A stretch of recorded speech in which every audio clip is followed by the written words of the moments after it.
Show. Welcome to Tom Rhodes Radio Smart Camp. Sitting here with Turner Sparks. Welcome to the program, Turner. Hey, thanks for having me, Tom. Let's start out since we're talking in Reno, Nevada. And the first thing I want to say is the more people I meet in Reno, the more I understand why Johnny Cash shot that guy while he was here. You and I, we were in Las Vegas last week. Yeah. At the Laugh Factory. You and I have a really beautiful history together. So let's start out enlightening, regaling the listener with our story. We met 12 years ago in Suzhou, China. Yes. So do you want to tell the story? Sure. I was at, so this is what's so cool is it's unlike any other comedian I know. Our friendship spans the entire life of my comedy career. From literally the beginning till where we are now.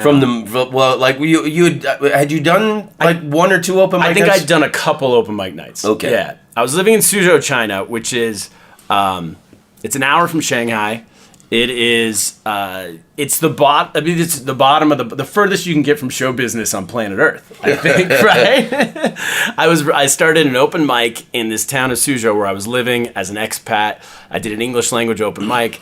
This is how little we knew about comedy. I did it once a month, and it was the same audience coming every time, like 50 drunken friends of ours. Like the expat crowd. Like the expat crowd, and it wasn't even seating, it was standing, so it had this like punk rock, just like people are yelling at you, you're yelling back at them in the middle of your set, tell them to shut up, you got to get through this joke. We were doing a new 10 minutes every month because we didn't know what anyone was supposed to do. We didn't know you could repeat jokes. We knew nothing about comedy. There was no light to tell us when to end your set. So in stand-up, you get a light, and that means like, hey, you have 1 minute left. They light you in the back of the room. We didn't have that. If somebody had 20 minutes, they go on for 20 minutes. If they had 10, they do 10. So I'd done 2 or 3 of these, and then there was a bar in like the nicer part of town, not where we were, the nice part of town called the Blue Marlin. It was a German kind of expat restaurant, burgers and all that stuff. My friend Taffy was managing the bar, and this comedy promoter out of London, I believe, had been running this tour. So the only comedy before us that was coming to China was once every 3 or 4 months, this guy out of London would put together 2 or 3 British acts. They would fly into China and do maybe like a show in Shanghai and a show in Beijing and then Hong Kong and then bolt. Okay, so let me pick up the story here. Yeah. So the guy you're talking about is John Moorhead. He's an Australian guy who grew up in Hong Kong, but the tour was booked out of London. Okay. And he brought over primarily only British comedians. Yes. And he was mainly concerned with only the British expats that were in Hong Kong and China because they love comedy. And I started working for this guy in 1999. Okay. I think was the first time I did this tour, 2000. Yeah, I think 99. And it was amazing. So it was the Hong Kong China tour. Okay. So his main room, it was the Viceroy in Hong Kong, which was this Indian restaurant. It was on this upper level of a skyscraper, and unbelievable, right in the cradle of these skyscrapers on the Hong Kong harbor. And it was so fun. It would change every time I did it. Like first time I did it, I think it was like Hong Kong, Shanghai, Beijing, and then Singapore. And then the next time it was Hong Kong, Shanghai, Tokyo, and Bangkok. But it was mainly it was the Hong Kong China tour, and he had great sponsorship. Yes. Virgin Airlines sponsored it, so they would fly the comedians over from London Heathrow to Hong Kong, first class on Virgin Airlines. That's amazing. And all these British comedians, so not many Americans did it, but because I was in with London, yeah, and I was playing at the Comedy Store in London regularly, I got to do this tour. And it was awesome. And these British comedians said, go to Heathrow early because the first class Virgin Lounge is amazing. Wow. So, and it was really cool to experience China. And this guy, I did it, I think, 4 times. And then through the years, I could only do it like every few years or however it worked. But as it went on, and this guy had this tour, and he had like Carlsberg beer sponsored it. I remember that. He had like the backdrop of the stage was Carlsberg and the 5-star hotels where they put you up. It was really first class the whole way. So then as it progressed, and he was a great guy, and I'm grateful to him, but as the years went on, like, he didn't meet the comedians at Hong Kong airport when they arrived anymore. He was like, get yourself into the city, to the hotel, and then like, I remember then the tour expanded. When I did it, on the tour was Suzhou, and then it was at this Blue Marlin restaurant. Yeah. And you can pick up the story. Okay, so that was 2010. So I literally started comedy in December 2009. So this was like maybe 2 or 3 months later, 4 months, I don't know. And we find out that this British guy that has, Australian guy that has this tour out of London. Yeah, but it was the London tour. It was all London. It was all British comedians. Yeah. So we find out that he's only been going to Shanghai and Beijing and these big time cities. Now he's going to come to Suzhou. He's made a deal with this bar in Suzhou. He's going to come to us. This is super exciting for us. We're these local comedians. We're just getting started. We're like, wow, we get to go watch these like big time comics coming through. And Taffy, the friend of mine who worked at the bar, said, hey, I'm the one negotiating with him. You guys are great. I think it'd be really cool if you and some of the other local comics did a little opening set before these guys. Would you want to do it? I said, I'd love to do it. He asked John Moorhead. John Moorhead said, great, but I think it was if they can sell 10 tickets per person, I'll give them 5 minutes. Didn't he say I don't want to mix amateurs with professionals? That's what he said, yes, which we didn't know about. He didn't tell us. That came to us later. I think he did say that early on. Yeah. I didn't find out about it. All I knew was that he said, yes, go sell 10 tickets and you can do 5 minutes on this show. So I'm like, great. I knew 20 friends who were coming anyway. So I'm like, this is easy. And I just told Taffy, like, hey, all these people they're both of our friends. They're coming. Friends with Taffy and I. So the night comes and Taffy's like, great, you're going to be on this show. This is going to be awesome. Come early. So we get there early, and the bar area where the show's going to be is not really yet open to the public. We're there like an hour early. The restaurant on the other side, through a door, is open. Everyone's eating dinner, but no one's sitting at the bar or the showroom. So he made you go on. He said you could do a set, but like 30 minutes before or an hour before? He comes up to us 30 minutes before the show, and he goes, hey guys, you're on now. And it's an empty showroom. There's no one in the room. And I'm going like, what? We're on now? And he goes, yeah. And then that's when he said, I don't want to mix professionals with amateurs, so I'm putting you on now, and then we'll start the real show in 30 minutes. I was too early in comedy to even know that I was just like, I guess this is the way it is.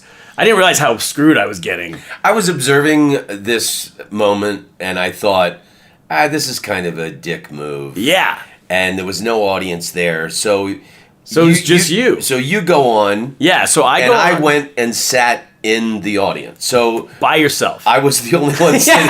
Because like, the guy wants to be a comedian, let's... yeah, what are we doing? Let's help the guy out. Yeah, and all the house lights were on. It wasn't even like they dimmed the light. We're just in a empty cafeteria essentially. Yeah. And you came and by yourself sat there and watched my whole set, and then clapped when it was over, and then said, "Hey man, come sit next to me." And I think we sat down at the restaurant or at the bar or something, and just started talking. And over the course, and then I got to see you do your set, and we talked maybe for 30 minutes before the show started. You were the coolest guy I'd ever met. So nice, so gracious. And then you went up, and the best set I've ever seen in my life. I mean, to this day, I think the best set. I've seen a bazillion sets, but you did a half hour destroying. And I'm like, this is the best comedian on earth. And he's so nice. He's such a nice guy. And then the show ended, and we kept hanging out later that night, and we've been friends ever since. Yeah, we hung out all that night. That was fun. And I used to. They didn't put many Americans on that tour. Yes, because he was mainly concerned with the British expats and everything. But I used to destroy that tour. Destroyed their style of comedy. It was 15-minute host, yeah, and then a 30-minute act, and then a break. Remember, like the Yeah, British. yeah, like that's the English style. They always Yeah. they do the interval. Yeah, and the MC was really good too. I love that guy, Brandon. I forget his last name, or Brendan something. And then I think you might have done the last 30 minutes. So then they come back from break and they do 15 more minutes of the host, and then a 30-minute. I think everybody did 20. Oh, was it 20? I think everybody did 20 minutes. Okay.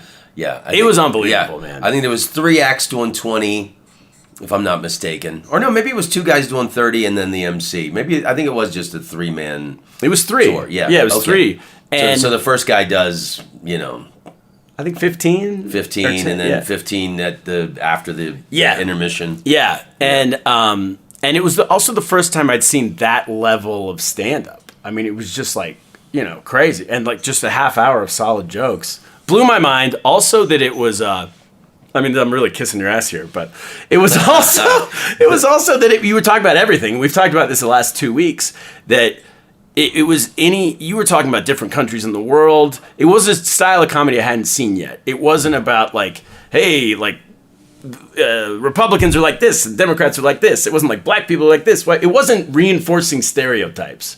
It was just, hey, this is what I'm interested in as a person. Now you're going to be interested in it because I'm interested in it. And that's a model I've followed since then. And the first 3 or 4 years in comedy, I bombed all the time because everybody else was doing the stereotypes and killing. Yeah. And I'm like, when you see how far it's gotten me. But eventually it turned around, and now you're the interesting comic on the show, and I think we both occupy this space where a lot of times we're talking about something totally different than the other 5 acts on the lineup are, whatever. And it's been cool, It's been I think great. that's the best way to be, and I've always tried to talk about my experiences, and I've traveled the world, and I got all these stories and jokes about different countries, and my favorite kind of comedy you learn something from. Totally. And I've heard so many comics say, well, if you talk about that, the audience won't.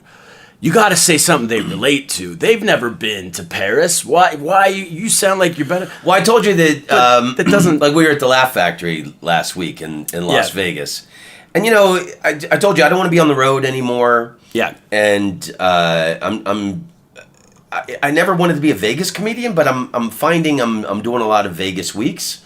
We're doing great in Vegas. And I love that Laugh Factory room. Yeah, me too. And the audiences are diverse, and They're from around the world. Around the world, and Yeah. great cross section of people from all over America. And I destroy that room. I love playing there. It feels like an old baseball glove, or your favorite pair of jeans. And I think there's like a Murray the Magician does 4:00, and then there's like a 6:00 show. For a couple days we had John Lovitz. I think he was Monday through Wednesday. Yeah, so about 5 years ago or something, Gallagher was there. Okay. I told you this story. Yeah. Yeah, and so and comedians who had done this week in Vegas told me before, they go, "Oh, be forewarned, Gallagher hangs out all night and he'll critique your act." So That's what everybody he wants. watched my set, and then he critiqued my act, and he goes, "I don't think you should talk about traveling around the world. It alienates your audience because your audience hasn't traveled the world and they don't know what you're talking about." That's the worst advice. I go, that's That's the worst advice. I think you're full of shit, Gallagher, because I'm kind of known as the international guy, and Totally. I think a performer gives the audience what they want, and an artist gives the audience what they didn't know they wanted. Yes. Somebody in London told me that years ago. That's Adam great. Bloom, if I'm not mistaken. Yeah, that's great. But yeah, I think we talked about this too. That, and I know I've said this before on the podcast, that like with politics, for years people have said, "Oh yeah, and comedy can change people's opinions," and I don't think so. I agree. And like all I those don't late think so night either. talk shows where it's all like coming from a left perspective and shitting on the right through the years. Yeah. I think that's only like embedded people further into their their little It's foxholes. Echo chamber comedy is what it is. And applause for you're applause getting breaks claps. and stuff. And I don't think comedy changes people's opinions politically at all. But I don't want to. I used to want to dabble in the occasional political joke, but now, I mean, I don't fucking care what your opinion is. I don't want to hear it. Yeah. You know, like the other night, like Agreed. a couple nights ago, there's a guy in the Trump hat in the front row. Like, I didn't say anything about it. God bless you, young man. Or, you know what else? He was a good audience member. He was laughing his ass off. Yeah. And that's the thing, man. We've all been through so much in the last like 5 years or so. Like, I want to make people laugh, forget their problems, and I want to unite. I'm right there with you. I want to unite everyone through the power of laughter. I don't want to fucking change anybody's opinion. I want everybody to, find our common humanity. And agreed. And if they want to, there's places they can go to get their opinion changed if they want. There's a million places to find. Yeah. I'm not saying other people shouldn't do it, but for me, it's not what I do either. Yeah. I talk about the vaccine, but I talk about the rewards people are getting for it, which I think is something everybody finds, like, everyone can laugh at. It's not dividing one way or the other. In fact, I find that people come up to me afterwards, this bit I have about the like prizes you can get to get vaccinated, and I kind of like it. Everybody thinks that bit is on their side. I've had people from the right and the left. We go, on both sides, they'll be like, that bit's great. That's really, screw the other people or whatever. And I'm like... Now, see, that's the beauty of it. Yeah, that's great. Literally everybody, yeah. So, no, man, it's been great. And I guess to continue the story of the China story, a couple years later, so I was running that open mic every month. It turned into every week. A year after, by 2011, by 2012, we started running, Andy Curtin and I out of Shanghai, we started running a tour where we started bringing people out once a month to come headline. And we had noticed, not saying anything bad about John Moorhead, I think what he did, laid the groundwork, great, but we were living there. We were actually living in China full time and had a deeper connection to Chinese people and Chinese culture and just sensitivities to why, if we're going to bring people to China, let's include Chinese people in all this. Yeah. And everyone in the world. There's Russians and Germans and Italians and French and Australians and Argentinians all living in China. And so we built this local stand-up community with acts from around the world, including China. And so then by 2012, we decided we wanted to run a tour similar to his, but we would bring over one act, like you or Paulo Gatta or Jimmy Schubert or Ruben Paul, to come do an hour, and then we would have our three local comics do 10 minutes each, doing the first half hour of the show, and we try to make it people from around the world on the show, so that then that our audience would reflect that, and it ended up happening. I don't know if you felt it when you came. No, man, it was great. And then so you had your little flagship club in Shanghai, the Kung Fu Comedy Club, and so you branded it was the Kung Fu Comedy Tour. And the beautiful thing in this story is, John Moorhead had that tour for like 20 years, and I know, he. I think he put in some tennis courts in his in his house. I know he did very well from the 20 years of that tour. But the remarkable thing about the story, because like he kind of disrespected you on that one time when you were starting out, making you go on 30 minutes before the show, and then you end up having the best comedy tour in China. Yeah. And I did that tour for you like 3 times. Yeah, sure. In maybe 4 years or something. Yeah, and it was so much fun. A lot. And I especially loved Shanghai because every time I would go there, like the audience, like that club was so small. What did it seat? Like 80 people? It did. I think we could max it out at like 100. But it was tight. It was a tight room. Because I've been looking through old photos and stuff, and I was looking through some photos from 2014, and I had taken pictures of the room before the audience came in, and it was so tiny. Exactly. And when it's full, it looks. Oh my god! And Storm, that Chinese comedian, as a very young, starting out comedian, was on the show with me. Yeah. And now he's a massive Chinese language comedian in China. He's big over there. So what's crazy? I don't even know if you know this, but when we started, and when I started in 2009, we were the first open mic, like local open mic in China. The only person who'd ever done comedy is Moorhead had the tour a couple times a year, and an American guy did one every 2 or 3 years, not even a couple times a year. And so when we started our local open mic, that was the first of its kind in China. And then we ended up opening the club in Shanghai and developing this local scene, and Chinese acts like Storm and other people started coming, and eventually they said, hey, can we love they got good in English language stand-up in a second language, which feels impossible to me. And they were like, hey, can we do a Chinese language night? And really, of course, that's kind of what we were always building towards, is to have Chinese language stand-up. So they started doing at 6 p.m. Storm said Chinese people come out early and want to go to bed early and are not going to be drinking at these shows. So we should charge a little more because they're not going to be buying alcohol, but they want to get home. And so our shows, we do a Chinese language show on Fridays at 6 p.m. and then English at 8, English at 10. So we'd have 3 shows on a Friday night, and the 6 p.m. would sell out every single week. And then a lot of those people would stay for the later shows and be like, oh, the Chinese people say, I'm just going to see if I understand this, you know? And they would tell you, like, when on their way out, they'd always be like, oh, this week, it'd be the same people a lot of times. This week, I understood 50%. And they'd be happy with themselves. And the next week, they'd be like, I understood 70% this time. Nice. Like, all right. So then a bunch of those people who started doing our show, and then we've developed a Chinese language open mic, 2 or 3 years later, all have TV shows in China. They're all massive stars. By 2017, 16, 17, 18, a version of the American roasts developed, like the Friars Club roasts develop in China. They're the only stand-ups in the country, so they're all asked to roast these massive celebrities, and then they became big. And now you go back and these guys, you see all these people who are doing our open mics now, only even 7 years ago now, are all on TV with their own shows and stuff. Wow. Which is really cool. That's beautiful. So, and it all started in your little 80. Yeah, it all started at Kung Fu Comedy Club. The thing I was going to say about Shanghai, with the audience, it was always cool I would meet like French journalists or Swiss filmmakers or Japanese anime creators. It was always really interesting people living in Shanghai doing really creative, fun careers. And it's kind of sad, but I want you to explain to me, because, you know, God, in Beijing, that room was so cool. It was in that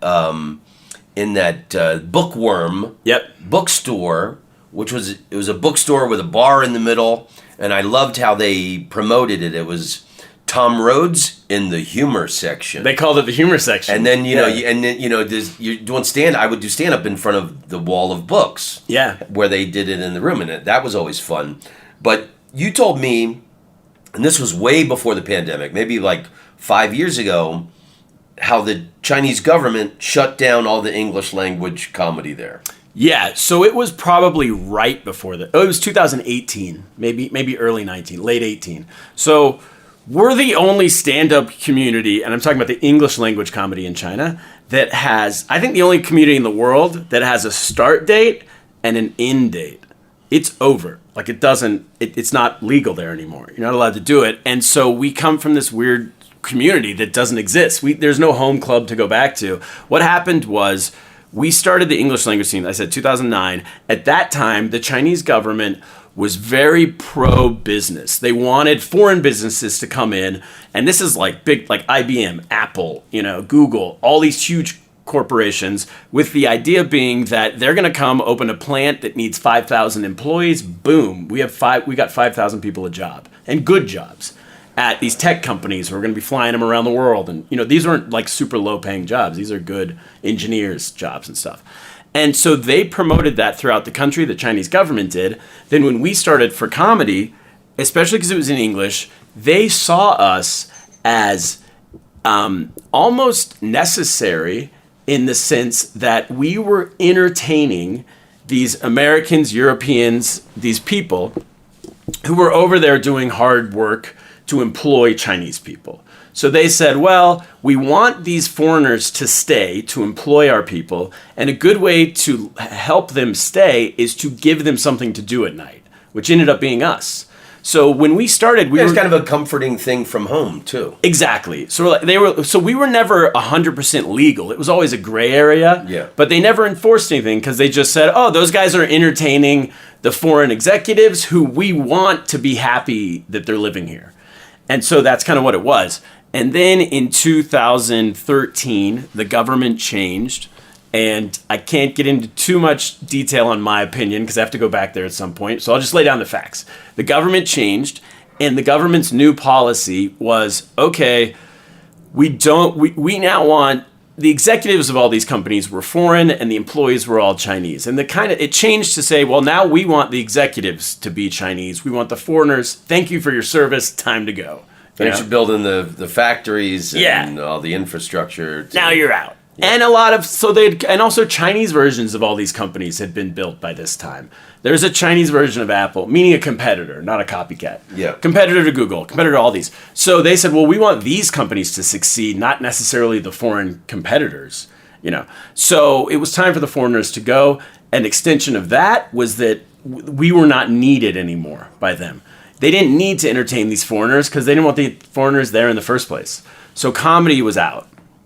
So in 2018, I had left in 2016, but by 2018, our club was still going. I was still a part owner in it, and things were getting tighter and tighter and tighter on regulating comedy in China.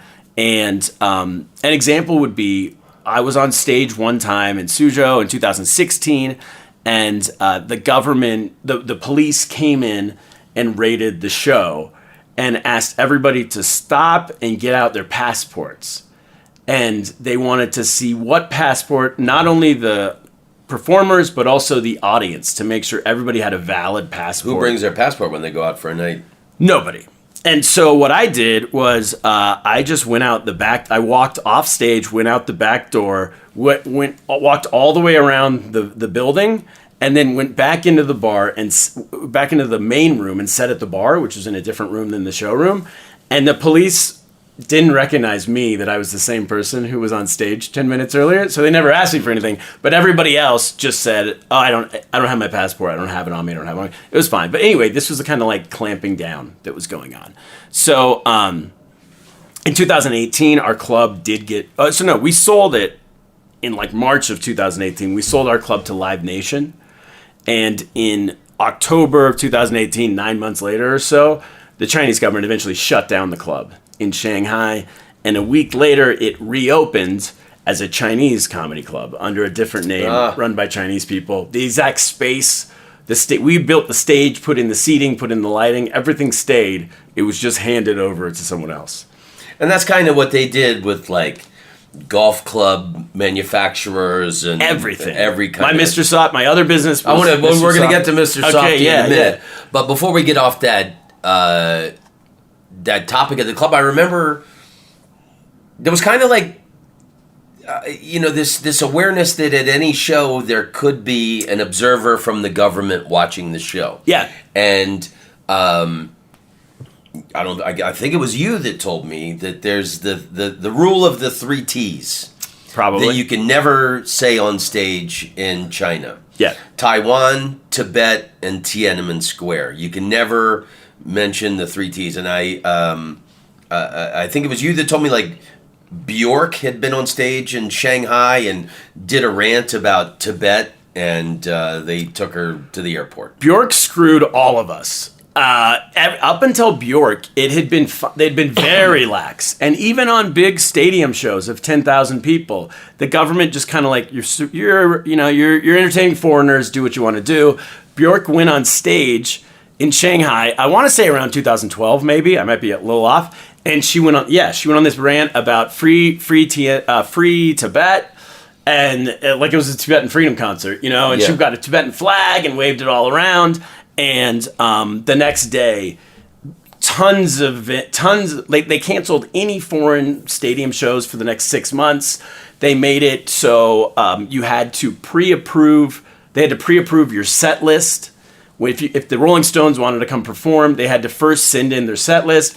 The promoter, Live Nation or whoever it might be, had to put down a $50,000 deposit that could be taken away if anything happened that the government didn't like. The government sent officials to watch every single show. But at our level, in a 100-seat comedy club, it didn't really come down to us that much. I kind of remember, didn't I have to submit like some kind of what I was going to talk about the last time I was there?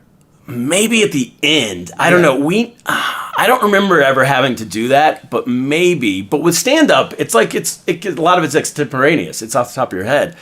But what we were concerned about was that a relative of a local government official could innocently be coming to a comedy show because they're a fan of comedy, and then you talk about something that offends them, and then they go tell their uncle. And the way you get promoted in the Chinese government, or a lot of authoritarian governments, Snitching on people? snitching on people. Wow. Yeah, that is the way. So they don't have the mantra snitches get stitches. Not at in all. China. Snitches get promotions. Snitches get promotions. So it would be in that uncle's best interest to report you, report us, report the club, and then he would now become vice mayor or something because he got something shut down. So we were not as concerned about actual spies, but just people who would come and get mad and report it, you know? Right. Yeah. So that's kind of the way that ended. Wow, that's funny because I remember I used to do a line over there. I love China because I think spitting is sexy. Yeah. Because a lot of people spit Sure. in China. So Yeah. somebody could have been offended by that. And Yeah, but you know what? For some reason, we would have people come and talk about the pollution and talk about all that kind of stuff. We weren't concerned about. We somehow realized that wasn't what was going to be it. It wasn't the cultural, like chopsticks and I don't know, the spitting and that stuff that got it. It was just trigger words. And even if you said, like we had somebody come over and one night they said, I love Tibet and here's where I love Tibet. And they came off stage and we're like, don't say the word. Yeah. Because there might be someone in the audience who barely understands English, but they understand that word. Yeah. And they go, what's he saying about Tibet? They're saying something. You know what happens in American comedy? If you say there's trigger words that people just flip out about, no matter what your actual point is in the Right. bit and all that kind of stuff. And so I can't remember who the act was, but when the show ended, we're like, Andy flipped. You know, like Andy's like high strung. Yeah. They come up. He's like, if you mention that word again, we're shutting down the tour. It's over. We can't, because the way we looked at it is it was jeopardizing our whole scene. You know, someone comes over, wants to be cool, says this thing they're not supposed to say, and then none of us can do comedy anymore. I love Andy Curtin, and you guys were so good to me. And there was a restaurant he took me to called Szechuan Citizen. Yes, I love that restaurant. Oh my God. It was one of my favorite restaurants in the whole world. I would go in there. I hope it's still around. It was cauliflower with bacon, and then they had this like Szechuan beef. Wow. Yeah. I enjoyed going there so much. Now, you know, I love collecting knowledge nuggets. In regard to Tibet, like, don't they believe in reincarnation, the Tibetans? Because I read something where to be in China, you have to get permission from the Chinese government to be reincarnated. Where you got to, and the way I kind of read this was, it was kind of a fuck you to Tibet and the Dalai Lama. So like, if you wanted to be reincarnated, you had to submit some forms to the Chinese That's amazing. government. If that's true, that's great. I have no idea. Maybe that's some bullshit that I read. There is. I mean, I don't know if that's true, but I can say what I observed. I lived there for 12 years. Let me just say, I think that the Dalai Lama, the fact that he spends so much time with Richard Gere, I don't have that much respect for it. If I was the Dalai Lama, I'd be like, Richard, have you considered Scientology? The Dalai. What I will say is that I've noticed Western governments use religion as like an ally, right? Like God told me, God says, God bless America. Just that right there, right? And I would say like, well, I should forget the word communist. Well, Putin did it the other day at that rally in Moscow, saying that, you know, when's this guy quoting the Bible? He quoted the Bible saying the best thing you can do is lay down your life for a friend. Interesting. I didn't see that. Yeah. So I find the Chinese government looks at religion or God as a competitor. Like you either believe in me or you believe in God. Wow. So no God. God's out. So that would fall in line with that. As everybody uses religion. It's just in a different way, you know. Yeah. I guess China's not using it. They're saying that's why religion is pretty tightly controlled there. You're allowed to be. There's like 5 religions you're allowed to have. You're allowed to be a Christian. You're allowed to be, I would imagine, Jewish, and maybe Buddhist, and a couple others. But beyond that, it's like a no-go. And so I just find that dichotomy. Everybody's using it in some way, you know. I loved going to China, you know, and I think Beijing and Shanghai are such amazing cities. The last time I went to China, when you checked in, when you arrived, you know how like when you land in the States and you go through passport control, you look in the thing and it takes your picture and everything. Yeah, like this, you're in front of this like computer screen. At that computer check-in in China, in Shanghai, the last time I was there, I had to do each of my 10 fingers fingerprint, and then they took a picture of my my eyes. Whoa. Yeah. So like my shit is all in the Chinese. When was that? Do you know when you were there? I forget the last time I was there. Yeah. Did you ever do that? I mean, I must have. The last time I looked went in the thing and it takes a picture of your eyes. I thought, fuck, man, that's intrusive. Yeah, I didn't notice it. I was there 2018, maybe 19. I'm sure I went through that. You had to have done it. Yeah. There's cameras everywhere. You notice Yeah. that. That was more and more towards the end than the beginning. Because I was there from 2004 to 2016, living there. And it got, once the technology, this is interesting. Everyone thought in 2004, I remember people thinking, well, with the internet spreading around the world, there's no choice but for China to open up. Right. And with technology. And no one thought like, oh, but they can also use the technology. Yeah. You can use it however you want. It's just technology, you know. So I found the government used it to tighten the screws as opposed to loosen things up. But the people are fantastic. My wife's Chinese. Her whole side of the family I love. And anyone I ever met there, I mean, it was like the friendliest people, and come over to my house, have dinner all the time. People would always be concerned about what you were doing for Chinese New Year because it's their version of Christmas. Yeah. So just like here, you'd be like, well, you don't have a family here on Christmas? Well, come to our house. Yeah. So I'd always have a million invites for Chinese, before I was dating Ye, when I was just a single guy, a million invites for Chinese New Year because they thought it was so sad that I was alone for Chinese New Year. I wasn't with family. I'm like, well, to us, it's not. It's a day in February. It's just a day, yeah. But I'd always go to a different family's house and have a blast. Now, one of the most noble things you ever did in your life, I've got a fascination with ice cream trucks. And I've taken pictures of ice cream trucks all over the world. You started the Mr. Frosty ice cream truck franchise in China. And I thought that was genius, like to bring in, because to me an ice cream truck is like a purveyor of happiness. I mean, what's happier than an ice cream truck? And then so you, I don't know how you got the licensing, I don't know how you got the money, I don't know what your number of the fleet of trucks that you had, but I thought that was the coolest thing in the world that you were starting the Mr. Frosty ice cream truck thing there. Thank you. So tell me about that story. Yeah, so Mr. Softee, it's a New York East Coast brand, Northeast. I moved there in 2004. The first year I just taught English, and I was going to move home immediately after, in 2005. I was going to move back to America and kind of like start the real world, which is quotes for like, I don't know what, living the normal life, I guess. And then I went to college with a guy named Alex Conway, whose grandfather started Mr. Softee in the 1950s.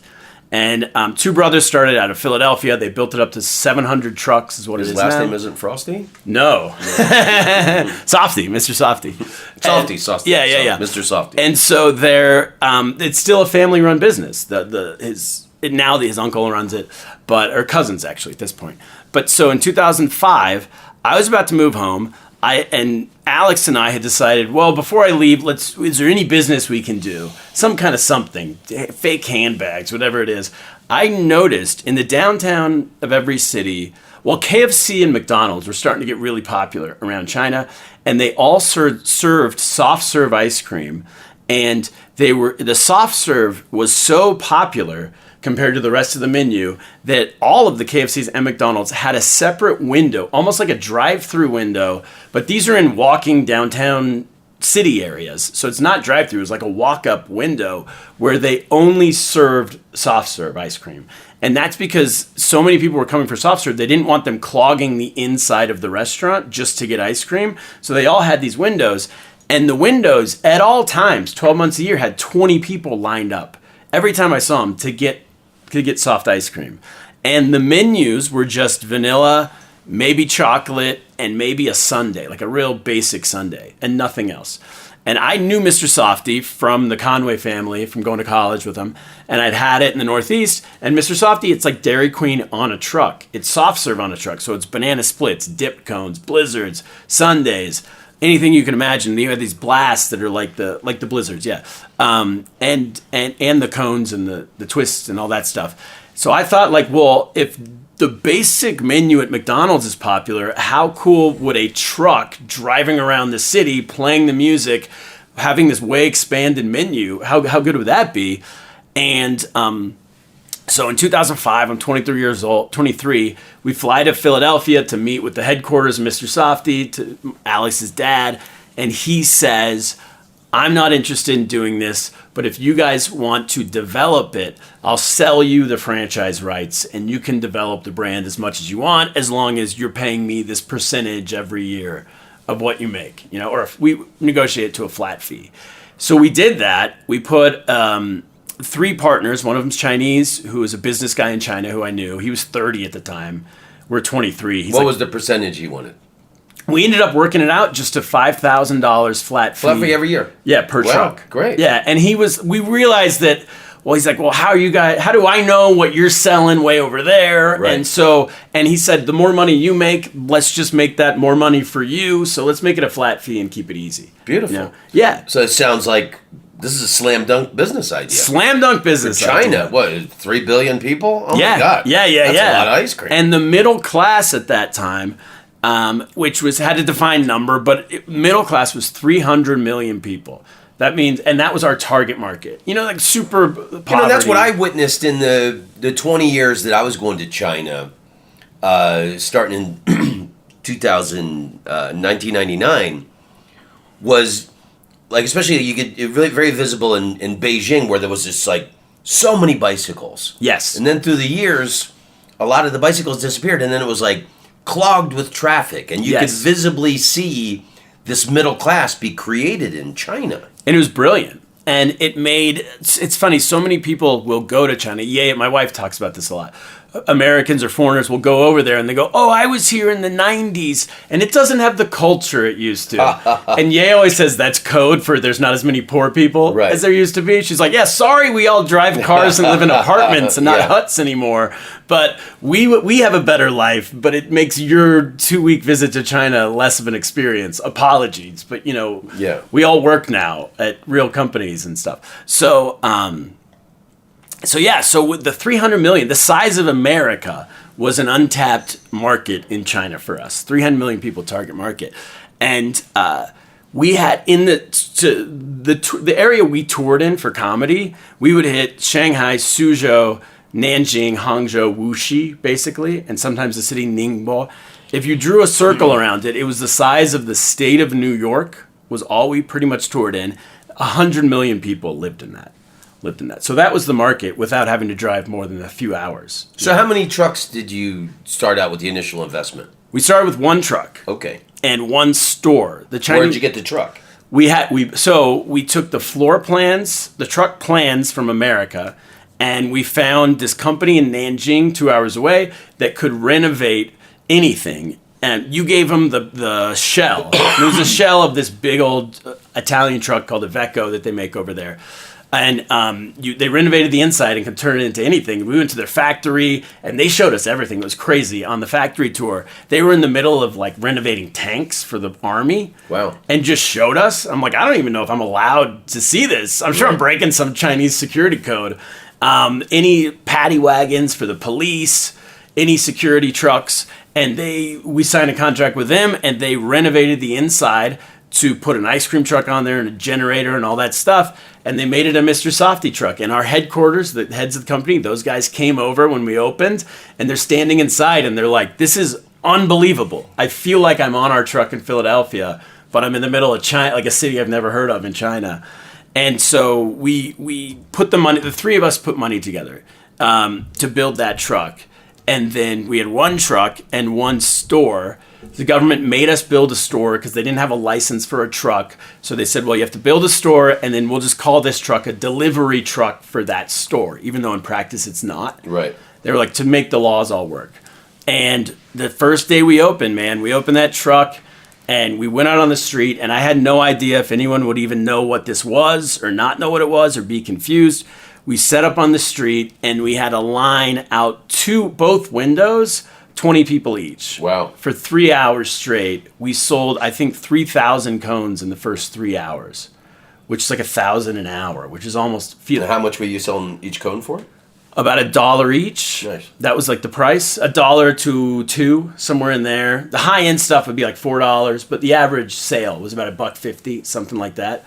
And it just like bang. And what we found out was that Chinese people there was no Mr. Softee, there was no ice cream trucks before us in China. What we found out is they had been watching American movies for the last 20 years and seeing these ice cream trucks. Yeah. So they were familiar with what it was, but had never thought there would be one in their town. And so when we opened, they immediately knew what it was. And we, yeah, awesome. And it was just like no marketing needed. We didn't do any ads or anything. And it exploded. We ended up building, over the course of the year, 10 trucks and 2 stores. And it was a gangbusters business. It did really well until it didn't anymore. But now, didn't you tell me you had a problem with the employees? Like, yes. Where they were. Tell me about how the employees undercut the profits. Yeah. So in our office, it was great. Everyone was on the team. Everyone was awesome. The truck workers it was a cash business, and if we would have come around 5 years later, it would all be through phone. People would be paying by phone and WeChat and all that stuff. Right. We wouldn't have had any of these problems. But it was a cash business, and in cash business, they were finding ways to essentially steal from the company. So we counted the revenue. I don't know if this is too in the weeds, but we counted the revenue at the beginning of and end of each day. So we knew how much money we needed, and then we counted all the cups and all the cones. So for example, if you had started out with 100 cones at the beginning of the day, you sold 30. At the end of the day, you should have 70 left. And we would count beginning of the day, and then the money should match that you sold 30. So what they started doing was buying their own cones. They knew we counted, so they'd bring in 50 of their own cones in the middle of the day, sell 50 ice cream cones out of their own cone, but at our price, and then pocket that money. So our numbers always matched. But somehow we noticed that the ice cream, there would be way less ice cream than there should have been at the end of the day, but the same amount of cones. So we realized they were selling their own cones. You follow? Yeah, so then you had to start the mix. So then we regulated the mix. Right. So we not only counted the cones and the cups, but we regulated the mix. So then what they started doing, and this is gross, and it didn't last long, I can say for sure, was they started doing was watering down the mix. So actually, no, a step before that, they started buying their own mix and putting it in, and then we would go do spot checks in the middle of the day and catch them with all this non-Mr. Softee mix they had on the truck, and we'd fire them. So they stopped doing that, so their next move was to start watering down the mix. By that time, we had cameras on the trucks, and we could see them doing it. And so we just fired They didn't know there was cameras on the truck? They knew, and I think just didn't give a shit. They're like, well, hopefully they won't check the camera or something. So we had GPS on the trucks to see, because they were stopping at this warehouse in the middle of the day, picking up their own supplies and coming out. So we caught them that way. Then we put cameras on. And then it ended with a guy, one of our employees, in the middle of the night, just breaking into our warehouse, busting out a window, breaking into the warehouse, stealing a bunch of money out of the safe that he had a code to, and leaving. And we had cameras in the warehouse. And so we come in the next morning, and one of our employees in the office, she goes, for example, Jimmy, whatever his name was, she'd be like, oh, Jimmy. I'm like, how's it going? She goes, well, Jimmy stole a whole safe last night. Like, well, how do you know? She's like, well, watch the video. She clicks the button. You see this guy break a window and then take a jacket and put it over his head and walk through our warehouse and then take it and leave. And all of our other employees were like short, fat guys. And he was the one tall, skinny dude. It was really obvious it was him. We called the police. They went over and got him. And like, that was the end. And then we cleared house on all the employees, hired a brand new crop, and then they were good. We were good to go after that. But it's a tough business, man. Yeah. Anything cash is, and I've talked to people who run McDonald's in America and stuff, guys who are managers or owners, and they're like, they say they have the same problems. There's like, it's never ending of on top of it. It's stress. It's like constant stress. And so when I eventually got out of that business and into comedy where you're a small business owner of one with no employees, it's like such a load off, such a weight off. Well, I remember there was a guy in Columbia, Missouri, beautiful man, Freddie DeMarco.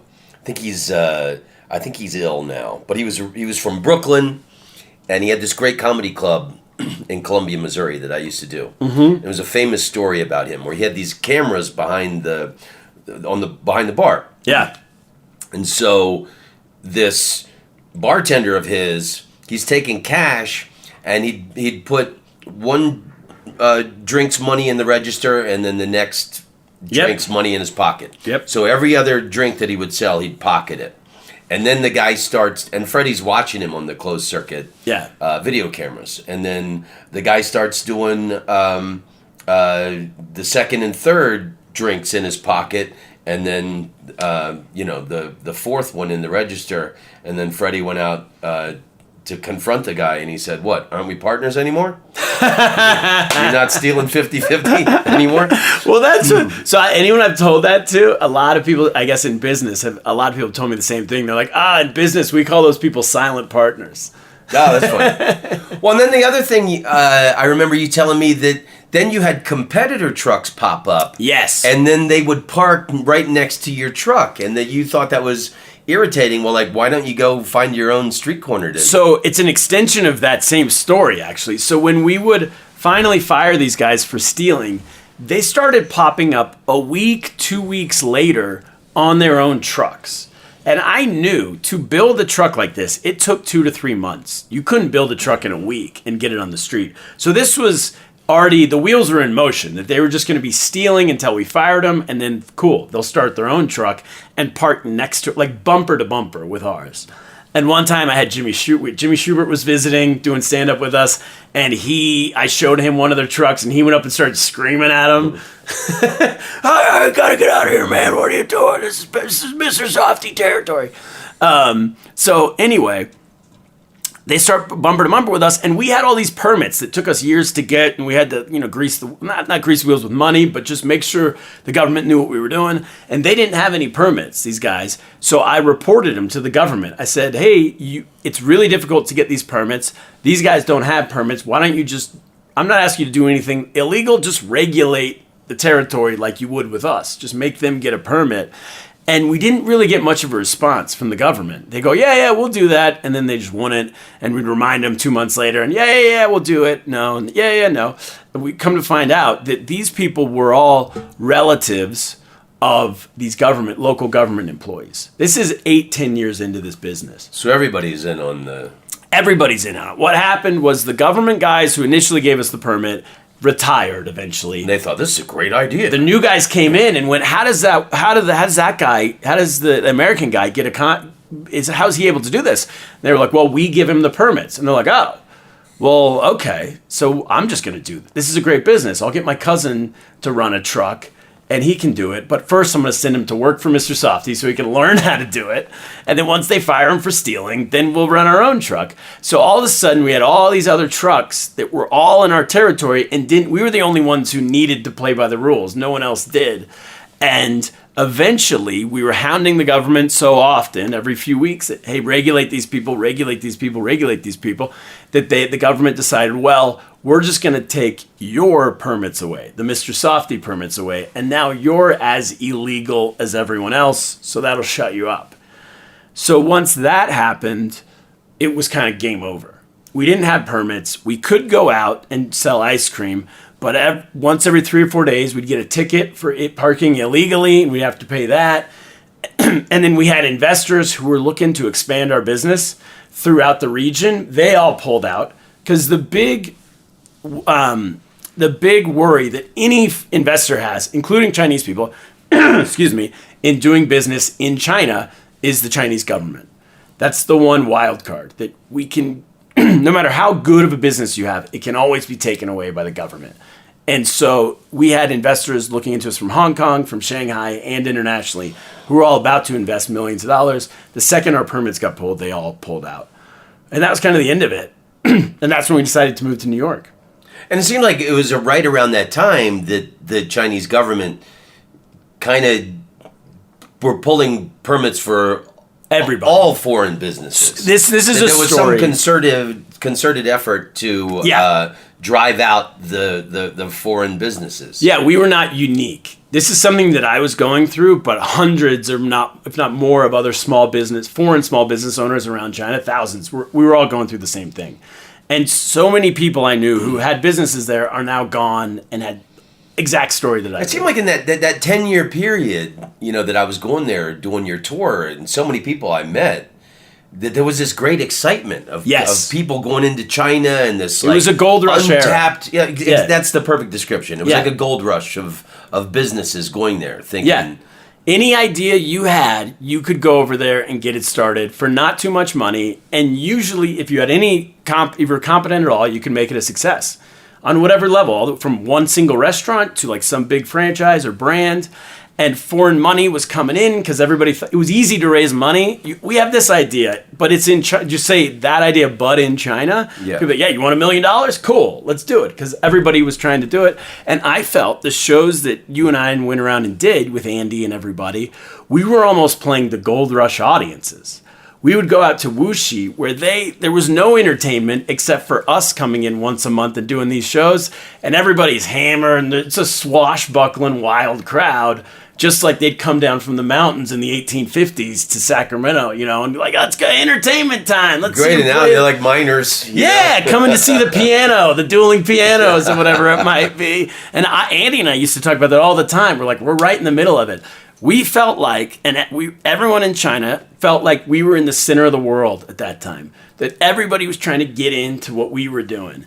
And you'd go home for 2 weeks to visit family, and after 8 or 9 days, you're like itching to get back. Because like, what am I missing? Everything's happening over there. I want to be over there where it's all going down. And it was a blast. It was the best time. It was a great time to live there. Well, I think you're the coolest guy because, you started this great China comedy tour where so many comedians got to experience China. And then you started the Mr. Softee ice cream truck well, thanks, man. thing. And so anybody who sees a ice cream truck in China should be, they should thank Turner Sparks. That's me, man. And they're all over, by the way, now. They're like, people send me trucks now nationwide that they're like, hey, look at this truck. And they all look like, it's all patterned after our truck. Yeah. And a lot of the menus are still the same, but I don't hold any grudge anymore. A lot of these people started years after us, and just that's to them what a ice cream truck looks like, because that's what ours looked like. Yeah. So Well, it's kind of cool. How you've repelled bitterness is also quite an achievement. Thanks, man. Because, I know you put your heart into both of those businesses. Yeah, I did. I think that you just keep moving. You go, well, I moved on to doing stand-up full-time, and decided I'm going to put everything into that. And it feels great. And my wife and I talk about this all the time, that we're both, she now has her own business. She has she's a Chinese cooking instructor. She does it online and in person. I have stand-up, and we're both now building businesses that we have zero fear will ever be taken away by the government. Right. And that's a luxury that we didn't have before, and a lot of people around the world don't have when they're running their businesses, and we just feel lucky that we even have that. And your wife's name is Ye. Exactly. That's one of my favorite words. Y-E. And Kanye West recently changed his name to her name. Really? Yeah, he's now Ye. He officially changed his name to my wife's name. So now you're living in Brooklyn. Yeah. And that's cool. She's, I follow her Instagram account. Yeah. She's cooking lessons and stuff. Yeah, it's great. How long have you been in Brooklyn now? Since 2016. The summer of 2016 was when I went. And Ye came a year later because we were stupid and we had no idea how immigration laws worked. And it took 10 months for her to get her green card. But I went back and forth during that time. We've been there since then. We bought a place a year ago in Clinton Hill in Brooklyn. So we're staying. And and it's great. We love it, man. Doing spots around town and then going on tour, and she comes out with me sometimes. And also, you took over the Friars Club of New York. I kind of did. I'm on the board now. Do you know that? I'm a governor at the Friars Club, and I guess I've told you. So I joined the Friars Club in 2018. I recorded my first album there called Live from the Friars Club in 2019, and when I asked him in 2019, I said, hey, I'm doing this thing. So I'm on Larry the Cable Guy. He found me, and he's graciously putting my hours out now. My album's out now for as long as I want. And so we did the first one. We kind of made the deal to do the first one, and I was trying to figure out where to do it. I just joined the Friars Club, and I said, hey, can I record here? And they went, yeah. And I thought they would say no, and they went, yeah, no problem. And then I asked like a month later before we did it, I said, who's the most recent comic to record here? And they were like, we don't know. We don't know if anyone's ever. No one's ever done that. Yeah, and I was like, oh man, that's awesome. So we did it. It went great. And then that kind of led me to know everyone, get to know everybody at the club. They asked me to join the board. And we're doing, I think, a lot of cool things at the Friars Club now, trying to modernize it for the modern age. So we put in a co-working space for comedians, for members in the middle of the day. None of us have offices. Most of us don't have offices. Where is the Friars Club in New York? It's 55th Street in the middle of Midtown Manhattan. Wow. So it's 3 blocks below Central Park on the Madison Avenue. Between Madison and I think Lexington might be it or something. Right there. It's open all day. We got a full-time gym. So comics who live in New York come and work out. Really? Go work out of the co-working space. We got a co-working space, and then we have private offices where people can have private meetings.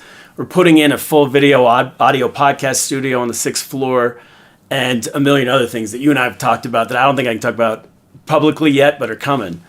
It's really cool. We got a ton of people joining now. We got this big Tracy Morgan induction coming next month or in May. So it's pretty cool, man. That's kind of found my home there. Yeah. Wow. That's incredible. And it's good that the Friars Club has a new life because it was all... Yeah. I remember when I lived in L.A. like 2005, 2006, they had the Friars Club in L.A., which has since shut. Yeah. And there was a push back then, I remember. They were trying to get... they were putting on shows and they wanted new life and younger comedians to come in because...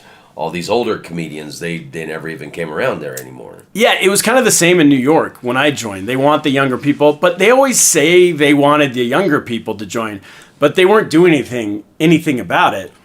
And when I joined the Friars Club, the question, if somebody asked why should I join, I didn't really have an answer for them except for the Friars Club's cool. And that's not really enough, especially because it had a lot of young comics don't even know what it is. It's like a historical place, Yeah. And that's why I pushed for the co-working space, the podcast studio, and we already had the gym. No one even knew about it. I was saying we need reasons for people to come beyond it being cool. There's also two bars and a restaurant and shows all the time at night, but frankly, there needs to be like a tangible reason to come. And you get enough people coming in there to generate an income to keep the place going? Yeah, and there's a ton of people are joining all the time, and not just comedians. That's the other thing. Like there's like a guy who tours with as a singer with Flo Rida, the recording artist. He just joined. He's awesome. He's friends with Tracy Morgan. He's the one who got Tracy Morgan in. And all kinds of musicians and singers and actors and Broadway people. And now it's this cool cross-section where we all meet and hang out there, and there's ideas flowing back and forth. It's not just the comedy community, So it's cool, but the reasons to join now are that you get a podcast studio, you get a gym, you get a co-working space, and the bonus is that it's the Friars Club. That's cool. That's great. And I love, you also work clean. Yes. Is that, I mean, you do that consciously. I do now. I started doing it, and you're not like a dirty guy. That's the thing. You're not foul in real life. You're really a classy, good man. Thank you. Yeah. Thanks, Tom. Same to you. I mean, for real. We've been friends so long. I don't know if I ever said that, but really, yeah. The clean thing. I realized that my comedy was 90% clean anyway. The first 5 or 6 years, you don't know what you are as a comedian. And I would do dirty stuff earlier on, and I found that I really hit my groove when I went clean, and the whole hour started lining up and was all in the same place, and the audience knew who I was, and I knew who I was a little more. But frankly, I was 90% clean, and then I started doing a couple private shows at country clubs, and they would ask me to be clean. And so I was like, yeah, sure, I'm 90% anyway, so I can take that 10% and not do those couple jokes. And I started doing more and more of those, private events and stuff. And then this show I host in Brooklyn on Friday nights, I took it over. It had been going for 10 years, and by chance, when they asked me to do it, it was a clean show. That was kind of just their hook to separate themselves from all the other shows in New York City. And so I had to be clean for 10 minutes every Friday night. And I just started writing that way. And if you start writing a certain way for 6 weeks to 8 weeks, that just kind of becomes how you write.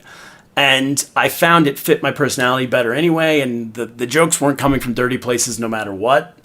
So it's just kind of what I did. And it's what I do. And it works for me. And I get a lot of work that way. So, and I don't feel like I'm changing anything I'm thinking. I'm not going out of my way to write that way. Yeah. How long have you been a comedian now? I guess 2010 essentially, so 12 years. Okay, yeah, something that's like when that. we met. Yeah. The timeline of your career is our friendship. Yeah, exactly. And it's cool that you worked with me in Vegas the last time at the Laugh Factory, and you got to come back with me again. And I mean, the whole thing, man, to go from doing a 5-minute set where you're the only one watching in 2010 to 11 years later having you ask me to go work with you for a week in Vegas, and now a second time, it's like the entire arc of the career. It's amazing. It all involves you, start to finish. That's beautiful. Thank you so much for that. You're very welcome. No, and I value your friendship. I think you're I do too. a great comedian, and you're a joy to work with, man. So. Thank you. Same to you. And I think you don't foul up the bath water. Good as it is. That's what I hope. And it's great. I love working with you, and the acts even line up. I think we don't talk about the same thing. Yeah, we don't overlap, but we don't contradict. I don't think. I agree. What is the best advice you've been given as a comedian? So this was not given to me, but I heard it on a podcast. I believe Brian Regan said it, and it really changed. I immediately got better at comedy when I heard it. And it was that he said that as a comedian, your job is to leave the audience in a better place than you found the audience. And so take it up a level. The job is not necessarily, you shouldn't expect to kill every time you get on stage. And I think my first few years in comedy, before hearing that, I was trying too hard. I would go into a room, sometimes, we're not always doing great rooms. Sometimes they're rough rooms. Sometimes the crowd's in a bad mood because the person before you did foul up the audience, as you're talking about. And if my first joke didn't hit it didn't just murder like I was hoping it to, I would almost subconsciously get a little down, a little upset, and the rest of the set wouldn't go well. Because I started in this bummer of a place, And after hearing what he said, it took the pressure off of everything. I would assess a room before I got on stage and go, okay, these people are at a 2. Let's see if I can get them to a 5 or a 6 by the time I get off here. Or these people are at an 8. Let's see what I can do. I'll go have fun. And either way, it made so you go walk into a stage a lot of times on New York City and there's 4 people there and the waiters are walking around and they're ordering drinks as you're going on. And I don't panic anymore. I go in, I just hang out in the room, I chill for the first couple minutes, get everybody on the same page, and then see where we can go with that. And if they left having more fun than they were having when I got on there, then I consider it a success. And it just freed me up mentally to be able to relax and have fun on the show and in the room. Beautiful. And what about New York? What's the most interesting experience? What strange, bizarre... Well, I had to follow this not too long ago. I guess probably now a couple of years ago with the pandemic. It didn't feel long ago, so I thought about it. But I was going on one night at New York Comedy Club, and there's 8 people in the room, and it's 10:30, and I'm going on last, and it's beautiful. It's 80 degrees outside, nice, everything's good, summertime. But it's late, probably 10 o'clock at night. I'm about to walk on stage. Jim Gaffigan walks in. He lives down the street from the New York Comedy Club. Whenever he's in town, he goes up. So he walks in, And he's like, who's on next? And they're like, Turner's on next. So he comes over to me. He goes, hey, man, I really got to get back to my family. I live a block away. Can I just go on? I was like, yeah, no problem. And so he goes on. I sit in the back and watch him. He walks on stage to 8 people. They're all hammered. They're all from Europe. None of them knows who he is. He has zero cachet with any of them. He starts talking about a horse. I don't even remember what the bit was, but you might know this bit if you're a fan of him, because I think it's been put out. And he starts talking about a horse, and this lady in the audience goes, hey, buddy, watch it. And he goes, what? And he's not even saying one way or the other. He's like, I was riding a horse the other day. Hey, watch it. And he goes, what? Watch that. She goes, I'm an animal lover. And she's slurring it as it comes out. And he goes, oh no, the lady's an animal lover. And just rips her for like 3 or 4 minutes. All of her friends are loving it. And then he does a half an hour murdering for 8 people. And I'm watching it going, this guy's like, this is a pro's pro move. He had no leverage walking into the room. None of them, but they barely even want to be there. They're hammered. He kills, does like a half hour, and then he walks out. All right, he's off. And then I go on. I do a couple minutes of, whoa, we all just got to see Jim Gaffigan. They don't know who he is. But either way, that was awesome. We got to see that. I do fine. I do my 10 minutes, 15, whatever. I leave the room. Now it's pouring as I leave.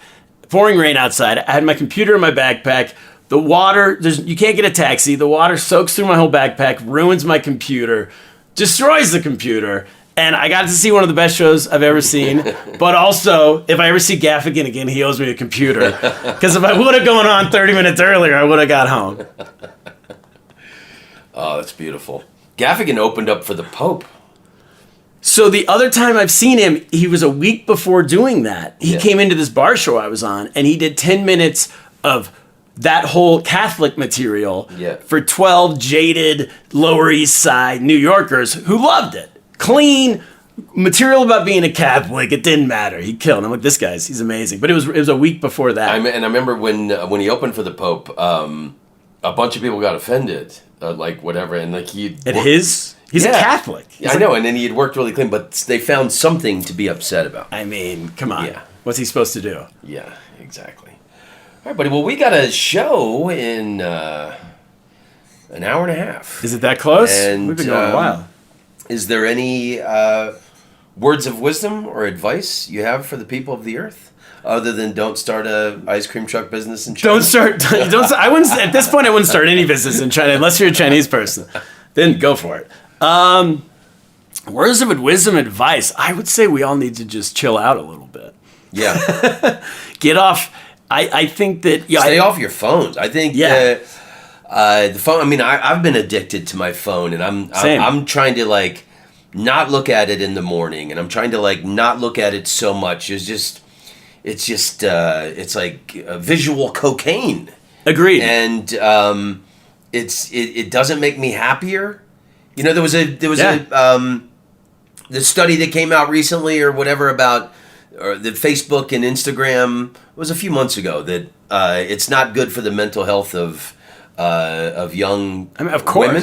I don't think it's good for the mental health of anybody. No, especially comedians. I don't think so. I look at Instagram and I'm like, oh my god, that guy's doing a one-man show on Broadway. Agreed. Oh my god, that guy's on his own private jet. Oh my god, that guy's in a movie. Yeah, what am I doing? I gotta go do all that stuff. I know, exact same. We all do that. And you compare yourself to, well, I started the same week as that guy, but he's further along than me or she is or whatever. They got that thing and I didn't. There's so much hatred and division also, you know? Like, so, how do we get back to loving each other and being more understanding to, alternative perspectives?